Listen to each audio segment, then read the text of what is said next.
অনেকে ভালো চাকরি করি, আমরা মনে করি যে ডিএক্সএল কেন করব। আপনাদের জ্ঞাতার্থে জানাচ্ছি আমি গর্বিত বাংলাদেশে, আমি মালয়েশিয়ার সরকারের আন্ডারে চাকরি করি, মালয়েশিয়া এম্বাসিতে। কিন্তু তারপরেও ডিএক্সএল এর জন্য একটুও ছাড় দেই না। কেন? কারণ সেই চাকরি আমার 60 বছর বয়স পর্যন্ত আমি চালিয়ে যাব। তারপরে আমার সন্তানকে কি করতে হবে? চাকরি করতে হবে না? আমি চাই না আমার সন্তান চাকরি করুক। আমার সন্তান থাকবে কি ফ্রিডম, আল্লাহ হায়াতে বাঁচায় রাখলে নাকি। আমি বলছি যে আজকের ফ্রি টাইমটা শুধু আমার জন্য না, আমার সন্তানের জন্যই না, আমার পাড়া প্রতিবেশীর জন্য। কারণ আমি যদি এখানে সাকসেস হই, আমার পাড়া প্রতিবেশী দেখাইতেছে অমুকের ফুতে যদি পারে তুই পারতে না কিনলে গা, অমুকের ফুতে ইঞ্জিনিয়ার তোর ইঞ্জিনিয়ার হইতেই হোক, অমুকের ফুতে ডাক্তার তোরও ডাক্তার হইতেই হোক। তাহলে আজকে আমি এখানে ডাবল ডায়মন্ড, অমুকে ডাবল ডায়মন্ড হলে তুই পারতি না কেন? তারা চেষ্টা করবে না করবে না?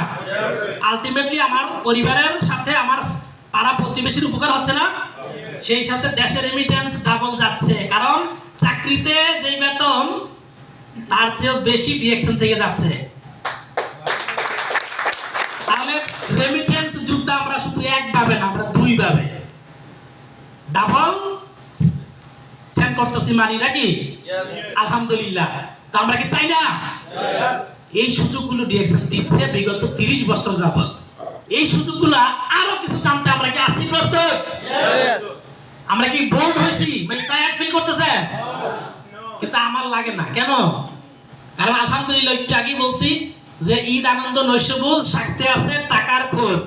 যখন টাকার খোঁজ, এই জন্য 5 লাখ টাকা দিয়ে কিন্তু এখনো বিদেশে আসতেছেন। কেন? কারণ এখানে গেলে টাকা আছে। বলে 5 লাখ টাকা দিয়ে যাচ্ছ, তারপরে 12 ঘন্টা ডিউটি করতে হবে, এরপরে বেতন কি ঠিক মতো পাই? কিন্তু আপনাদের সুবিধার্থে জানাচ্ছি যে ডিএক্সএল কোম্পানি মাসের 9 তারিখে সারা দুনিয়াতে এই যে লকডাউন গেছে, এই যে বিভিন্ন ধরনের প্রতিকূল পরিস্থিতি মোকাবেলার মাধ্যমেও কেউ কি একদিন লেটে টাকা পাইছি? টাইম মতো দিচ্ছে। তাহলে আল্লাহ সুবহানাহু ওয়া তাআলার শিক্ষা এবং হযরত মুহাম্মদ সাল্লাল্লাহু আলাইহি ওয়াসাল্লামের যে শিক্ষা, যে শ্রমিকের ঘাম শুকানোর আগেই টাকা পরিশোধ ডিএক্সএল করে না করে না? এই জন্য ডিএক্সএল দরকার। তো আরো তথ্য আমরা পেতে থাকবো ইনশাআল্লাহ। এই মুহূর্তে আরো একজন এনার্জি